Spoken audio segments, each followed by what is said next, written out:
बोलो जयकारा बोल मेरे श्री गुरु महाराज की जय। सौभाग्यशाली गुरुमुखो, जो प्राणी मन को ध्यान में जोड़ देता है वही मालिक को प्राप्त कर सकता है। प्रभु को प्राप्त करने के अभिलाषी इस साधन से मन को इष्ट देव के साथ जोड़ जैसे पतंग दीपक पर जल जाता है और अपनी प्रीति को दृढ़ करता है, उससे दीपक की ज्योति सहन नहीं होती। वह ज्योति अत्यधिक प्रकाश में होती है तो पतंगा भी उसी ज्योति में जलकर ज्योतिर्मय हो जाता है। पनिहारिन कुएं पर पानी लेने के लिए सिर पर गागर उठाकर ले जाती है। लौटते समय सिर पर भरी हुई गागर उठाती है। रास्ते में सखियों के संग बातें भी करती है, परंतु उसकी सुरती गागर में ही होती है कि गागर कहीं डोलने न पाए। नट अपनी कला दिखाने के लिए रस्सी पर चढ़कर अपना ढोल बजाता है। उसका ख्याल ढोल की सुर में होता है। इसी प्रकार ही साधु जन अपने ध्यान का केंद्र भी सद्गुरु के उपदेश को बनाकर अपनी श्रुति को शब्द में लीन कर अपने लक्ष्य को प्राप्त कर लेते हैं। संत सत्पुरुष उपदेश देते हैं कि एकाग्रता ही प्रत्येक काम की सफलता है। जिस काम को एकाग्रचित्त होकर किया जाए वह कठिन से कठिन कार्य भी सरल बन जाता है। ऐसे ही प्रभु प्राप्ति में भी यदि मन को सांसारिक भोग ऐश्वर्य से हटाकर और एकाग्र करके भजन ध्यान में लगाया जाए तो अपने लक्ष्य की प्राप्ति हो सकती है।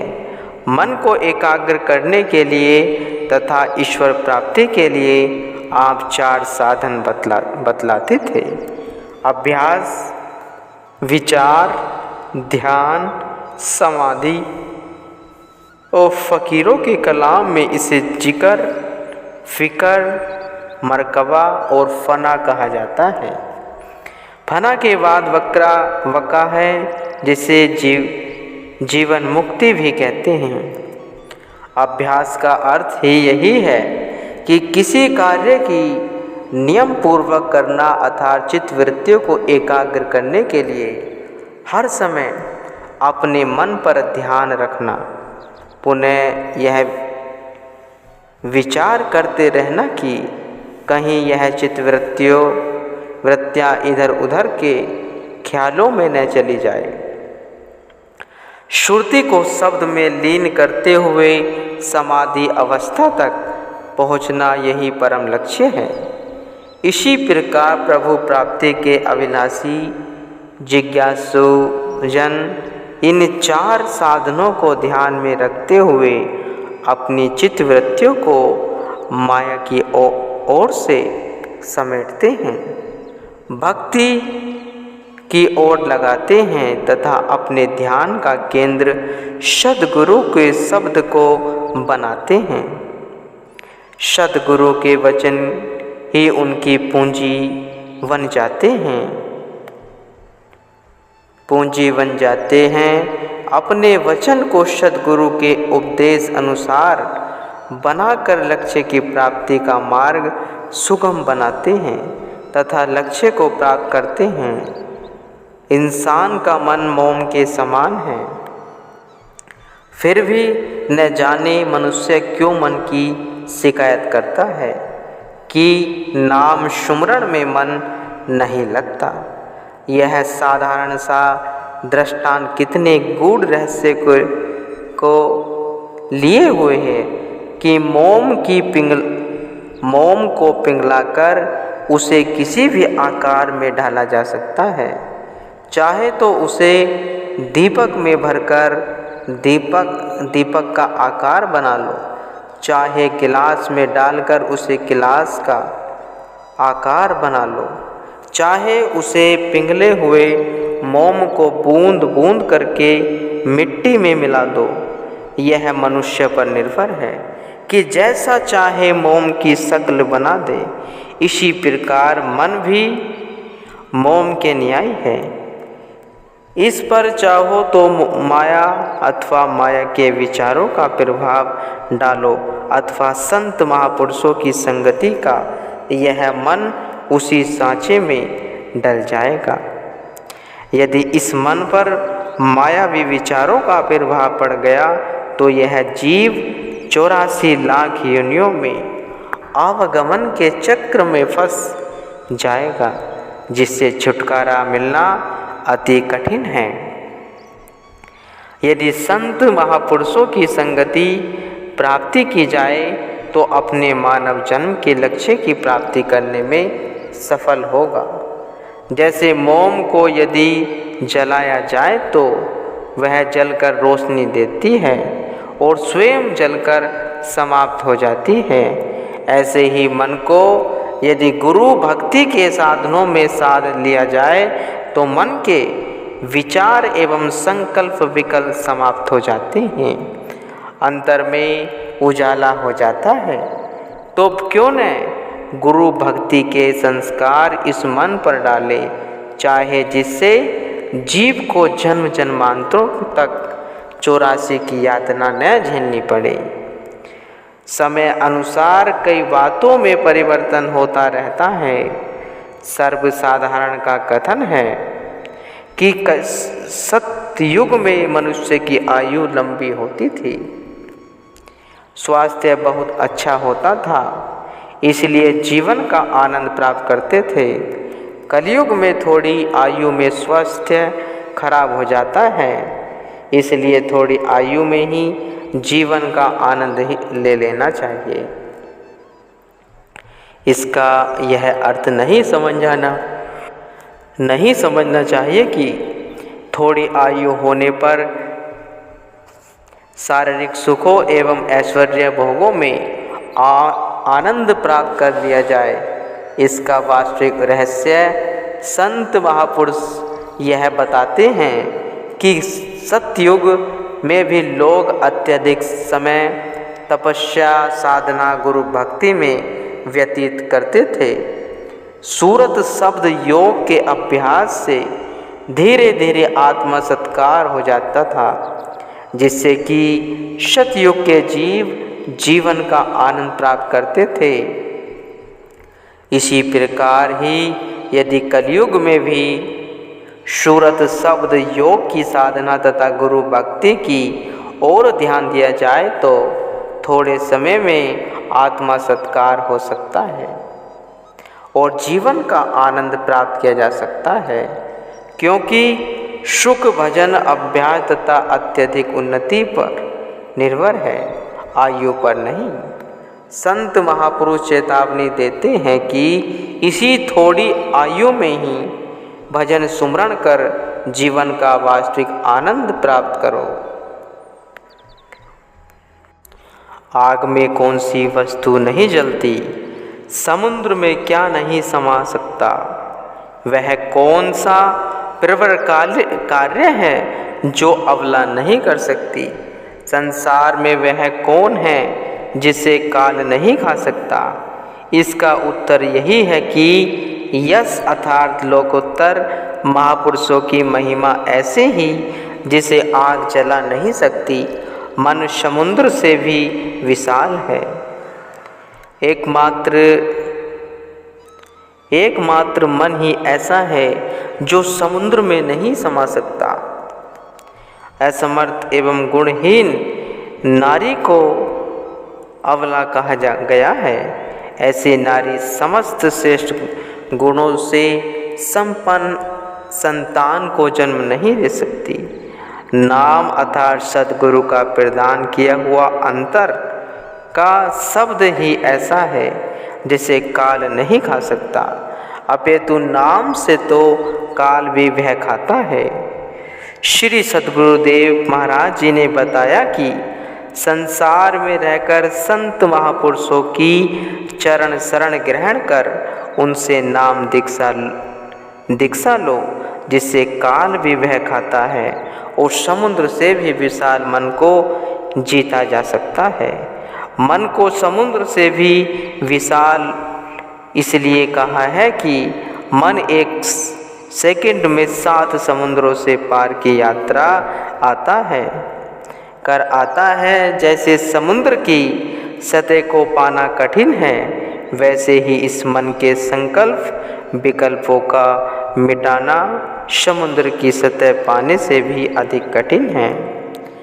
जहाँ किसी इंद्रिय की पहुँच नहीं, वहाँ सहज ही पहुँच जाता है। बिना किसी प्रकट अवस्था के कभी रोता है, कभी हंसता है, कभी ठाटे श्वास लेने लगता है। यह अपने ख्याली पुलाव बनाता ही रहता है। कभी अपने आप को कंगाल मानता है, तो कभी लखपति। संकल्प के अनुसार उन भोगों को भी लेता है जो उपस्थित भी न हो। एक सेकंड में 7 समुद्र पार की तथा अंड ब्रह्मांड की सैर कर आता है। उस वस्तु को जिसको कभी देखा भी न हो या सुना भी न हो, अनुमान से सिद्ध करके देखता है। अपने आप ही प्राध्य को ऐसे सुनहरे भविष्य का रूप बना देता है जिसकी कल्पना कई जन्मों तक नहीं की जा सकती। इसी तरह सोए हुए भी मन अपना काम करता है। शरीर तो सोया रहता है, परंतु मन स्वप्न अवस्था में भी देश देशांतरों की सैर करता है। इससे प्रकट हुआ कि यह मन अत्यधिक बलवान है। आप परम संत श्री कबीर साहिब जी का यह अर्थ है, हे जीव, यह मन अत्यधिक बलवान है। इसे कितना ही रोको, फिर भी यह नहीं मानता। जो कि कोई इसको पकड़ना चाहे, दरवाजे तोड़कर अर्थात सब साधनों को निष्फल कर भाग जाता है। देवता, मनुष्य और मुनिजन सब इससे वश में करते हुए हार गए हैं, परंतु यह चोर हाथ ही नहीं आता। जो सद्गुरु का बनकर उनके श्री चरणों में इसे जोड़ देता है, गुरु की चरण शरण ग्रहण कर लेता है, केवल वही इसे काबू कर सकता है। जहाँ पर मन की इतनी प्रबल शक्ति है, वहाँ पर सद्गुरु की शक्ति भी अनंत है। इसे पराजित करने के लिए सद्गुरु का शब्द, सेवा, ध्यान इसे वश में करने का अंकुश है। महापुरुष फरमाते हैं, यह मन भूत समान है, दौड़े दांत पसार, वाँस से गाड़ी उतरे चढ़े, सब बल जावे हार। यह मन भूत के समान है। जब इसे खाली छोड़ दो तो यह खाने को दौड़ता है। संत महापुरुष फरमाते हैं कि जब इसका कोई काम न हो तो इसे बांस पर उतरने चढ़ने के काम पर लगा दो तो उसकी शक्ति समाप्त हो जाएगी। अतः हर समय सद्गुरु के शब्द में मन को लगाए रखना चाहिए ताकि लक्ष्य को प्राप्त कर सके। यह बांस अजपा जाप का संकेत है। श्री सद्गुरुदेव महाराज जी ने इसकी युक्ति बतलाते हैं। उनकी आज्ञा में उनके श्री वचन अनुसार चलने से ही इस बलवान मन को बस में किया जा सकता है। हमारे धार्मिक ग्रंथों में मनुष्य की अवस्थाओं को 4 भागों में विभक्त किया गया है: ब्रह्मचर्य, गृहस्थी, वानप्रस्थ तथा संन्यास। ब्रह्मचर्य प्रथम 25 वर्ष तक विद्या अध्ययन दूसरे भाग में अर्थात गृहस्थी में अपना और अपनी संतान का पालन पोषण करना। तीसरी अवस्था में इन सब से उदासीन होकर एकांत में अपने मन को साधना तथा चौथी अवस्था में संन्यास धारण कर लेना। इसका वास्तविक रहस्य संत महापुरुष यह बताते हैं कि प्रथम आयु ज्ञान प्राप्त करने के लिए है। इस आयु में जीव को अत्यधिक ज्ञान प्राप्त करना चाहिए, क्योंकि बचपन में जो संस्कार जीव के मन पर पड़ जाए वही बड़े होकर फूलते फलते हैं। परंतु होता यही है कि इस अवस्था में केवल पुष्ट के ज्ञान को ही प्राथमिकता दी जाती है। जरा विचार करके देखो कि केवल सांसारिक पुष्ट के ज्ञान हमारी आत्म उन्नति का साधन बन जाता है। यह पुष्ट के ज्ञान तो शारीरिक भरण पोषण और सांसारिक आचार व्यवहार की शिक्षा प्रदान कर सकता है, आत्मिक उन्नति में सहायक नहीं हो सकता। ब्रह्मचर्य का अर्थ यही है कि ब्रह्म का ज्ञान प्राप्त करना। इस आयु में इस विद्या का ज्ञान आरंभ न किया तो बड़े होकर इस विद्या को प्राप्त करने में अत्यधिक कठिनाइयों का सामना करना पड़ेगा, क्योंकि बाल्य अवस्था में मायावी संस्कारों का इतना प्रभाव नहीं होता जितना बड़े होकर बढ़ जाता है। बचपन में चित्त वृत्तियों को एकाग्र करना अत्यधिक सरल है। इसलिए तो सभी लोग अपने बच्चों को बाल्यकाल से ही आश्रमों में आध्यात्मिक विद्या ग्रहण करने के लिए भेजते थे। अतएव ब्रह्मचर्य का वास्तविक अर्थ है आत्मज्ञान प्राप्त करना। गृह आश्रम में अपने परिवार का पालन पोषण करते हुए संत महात्माओं की सेवा करना, अतिथि सत्कार तथा दीन दुखियों की सहायता करना परम कर्तव्य है। गृहस्थ आश्रम में रहते हुए जीव को ऐसे अनासक्त भाव से जीवन व्यतीत करना चाहिए कि महापुरुष फरमाते हैं, जग रहो जग में जगते अलग रहो, जोग जुगती की रीति, दुल्हन हृदय नाम ते लाए रहो दृढ़ प्रीति। अर्थात संसार में रहकर परमात्मा से मिलाप की सर्वोत्तम युक्ति यही है कि सर्वदा सुमरण में सुरती को लगाए रखो, सांसारिक कार्य व्यवहार करते हुए उनमें अपना मन न फंसाओ गुरुमुखो।